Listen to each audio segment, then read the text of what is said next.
Hello everyone. അപ്പോൾ കഴിഞ്ഞ video കണ്ടവർക്കറിയാം ഞാനൊരു പ്രൊജക്റ്റ് സ്റ്റാർട്ട് ചെയ്തിട്ടുണ്ടായിരുന്നു. പ്രൊജക്റ്റ് വരുന്നത് വേസ്റ്റ് മാനേജ്മെൻറ്റിന് വേണ്ടിയിട്ടുള്ളതാണ്. അതായത് നമ്മൾ പുറത്ത് പോകുമ്പോൾ നമുക്ക് വേസ്റ്റ് ബിന്ന് ലൊക്കേറ്റ് ചെയ്യാൻ പറ്റും. അതേപോലെ തന്നെ നമ്മുടെ ഓരോ പോസ്റ്റ് നമുക്ക് പബ്ലിക്കിലേക്ക് ഷെയർ ചെയ്യാനുള്ള ഓപ്ഷൻ വരുന്നുണ്ട്. പിന്നെ കമ്മ്യൂണിറ്റീസ്, കുറേ ഇൻട്രസ്റ്റഡ് ആയിട്ടുള്ള പേഴ്സൺസിനെ ഒരുമിച്ചിട്ട് വർക്ക് ചെയ്യാൻ പറ്റുന്ന രീതിയിൽ, ക്ലീനിങ് വർക്ക് ചെയ്യാൻ പറ്റുന്ന രീതിയിലും വരുന്നുണ്ട്. ഇത് ഞാൻ യൂസ് ചെയ്യുന്ന ഫിഗ്മ വെച്ചിട്ടാണ്. എല്ലാവരും മോസ്റ്റ് കോമൺലി യൂസ് ചെയ്യുന്ന ഒരു ടൂളാണ് ഫിഗ്മ. ഈ സ്ക്രീനിൽ കാണുന്നത് ഓരോ പേജസും ഡിസൈൻ ചെയ്ത് വെച്ചിരിക്കുന്നതാണ്. ഇതിൽ മെയിനായിട്ട് ഹോം, കമ്മ്യൂണിറ്റി, പിന്നെ ലീഡർ ബോർഡും ഇതൊക്കെ മെയിനായിട്ട് വരുന്നത്. ബാക്കിയൊക്കെ ഓരോ പേജിലേക്ക് പോകുന്ന രീതിയിലാണ്. പിന്നെ അതിന് വേണ്ടിയിട്ടുള്ള ഓരോ ബട്ടണും ഓരോ കമ്പോണൻ്റ് ആക്കി വെച്ചിട്ടുണ്ട്. പിന്നെ ഇതാണ് ഇനി കാണാൻ പോകുന്നത്. ഇത് ഫിഗ്മയിൽ തന്നെ നമുക്ക് പ്ലേ ചെയ്യാൻ പറ്റുന്നതാണ്. സ്ക്രീൻ റെക്കോർഡ് എടുത്താണ്. ലോഗിൻ പേജ് വരുന്നുണ്ട്. അത് കഴിയുമ്പോൾ പിന്നെ ഹോമിലേക്ക് അവിടെ ബിന്ന് ലൊക്കേറ്റ് ചെയ്യാനുള്ള ഒരു ഓപ്ഷൻ കൊടുത്തിട്ടുണ്ട്. അവിടെ ഡീറ്റെയിൽസ് ഫില്ല് ചെയ്തിട്ട് സെർച്ച് ചെയ്യാൻ പറ്റും. പിന്നെ വരുന്നത് മെയിനായിട്ടും നമ്മുടെ കംപ്ലയിൻറ്റ്സ് ഉണ്ടാവില്ലേ, നമുക്ക് ഒരു ലോക്കൽ ഓഫീസിലേക്ക് കൊടുക്കാനുള്ള ഓരോ കംപ്ലയിൻറ്റ്സ് നമുക്കിവിടെ രജിസ്റ്റർ ചെയ്യാൻ പറ്റുന്നുണ്ട്. അതൊരു പോലെ വരുന്നുണ്ട്. പിന്നെ ഉള്ളത് അലേർട്ടുകളാണ്. പഞ്ചായത്ത്, മുനിസിപ്പാലിറ്റി തുടങ്ങിയ അവിടെ നിന്നുള്ള ഓരോ സ്പെസിഫിക് അലേർട്ടുകളും ഇവിടെ ഈ സെക്ഷനിൽ കാണാൻ പറ്റും. പിന്നെ ഇത് ജസ്റ്റ് ഇങ്ങനെ സ്ക്രോൾ ചെയ്യാൻ പറ്റുന്ന ഒരു ഫാക്റ്റ് പോലെ കൊടുത്തിരിക്കുന്നതാണ്. ഇതാണ് ഹോം പേജ്. പിന്നെ അടുത്ത് വരുന്നത് ഫീഡിലേക്കാണ്.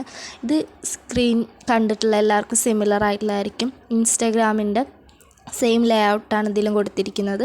സ്റ്റോറി സെക്ഷനാണിത്. നമ്മൾ ഫോളോ ചെയ്തവരുടെ സ്റ്റോറി കാണാൻ പറ്റും. പിന്നെ നമുക്ക് വന്ന റിക്വസ്റ്റ് കൊടുത്തിരിക്കുന്നതൊക്കെ ഇവിടെ കാണാൻ പറ്റും. പിന്നെ മെസ്സേജ്, നമുക്ക് വന്നതും നമ്മൾ അയച്ചതായിട്ടുള്ള മെസ്സേജ് കാണാൻ പറ്റും. പിന്നെ വരുന്നത് പ്രൊഫൈലാണ്. നമുക്ക് നമ്മുടെ പ്രൊഫൈൽ ചെക്ക് ചെയ്യാൻ പറ്റുന്ന അവിടെ ഷെയർ പ്രൊഫൈലും എഡിറ്റിനും 2 ഓപ്ഷൻ വരുന്നുണ്ട്. പിന്നെ ഇവിടെ നമ്മളെ വിന്നറിൻ്റെ പേജ് ഒന്ന് ഷോ ചെയ്തിട്ടുണ്ട്. കാരണം അതൊരു മോട്ടിവേഷന് വേണ്ടിയിട്ടുള്ള പോലെ എല്ലാവർക്കും കാണാൻ പറ്റുമല്ലോ.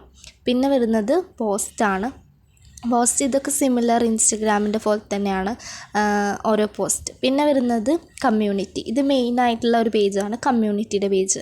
അവിടെ നമുക്ക് അതർ കമ്മ്യൂണിറ്റി വർക്ക്സ് കാണാൻ പറ്റുന്നുണ്ട്. അത് തന്നെ ആനിമേറ്റ് ചെയ്യുന്നതാണ്. പിന്നെ അവിടെ നമ്മുടെ നിയറസ്റ്റ് ആയിട്ട് എന്തെങ്കിലും പ്രോഗ്രാം നടക്കുന്നുണ്ടെങ്കിൽ അതിലേക്ക് രജിസ്റ്റർ ചെയ്യാനുള്ളൊരു ഫോമാണ് ഇത് വരുന്നത്.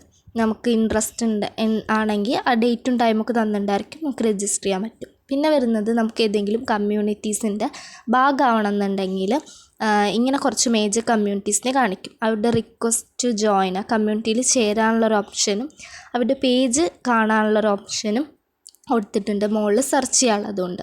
പിന്നെ വരുന്നത് ലീഡർ ബോർഡാണ്. നമ്മുടെ ആ വിന്നർ ഓഫ് ദ വീക്ക് എന്നുള്ള എല്ലാം അവിടെ ലീഡർ ബോർഡ് ഒരു ബട്ടൺ വെച്ചിട്ടുണ്ട്. അത് ക്ലിക്ക് ചെയ്താലും ഇതിലേക്ക് തന്നെ വരുന്നത്. അപ്പോൾ ഇതിൻ്റെ ഇവിടെ 1 മുതൽ 1, 2, 3 ഉള്ള മെയിനായിട്ട് കാണിക്കും. പിന്നെ നമ്മുടെ പോയിൻറ്റും ലെവലും പൊസിഷനും കാണിക്കുന്നുണ്ട്. ഇതാണ് ലീഡർ ബോർഡ്. ഇവിടെ ഹോമിലും ലീഡർ ബോർഡിൻ്റെ ഒരു ഓപ്ഷൻ കൊടുത്തിട്ടുണ്ട്. അവിടെ ക്ലിക്ക് ചെയ്താൽ നമുക്ക് ഈ സെയിം പേജിലേക്ക് തന്നെയാണ് പോകുന്നത്. ഇത്രയാണ് ഈ ആപ്പ്. അപ്പോൾ ഇതിൻ്റെ ഫുൾ വീഡിയോ യൂട്യൂബിലിട്ടുണ്ട്. എല്ലാവരും കാണാം. Thank you.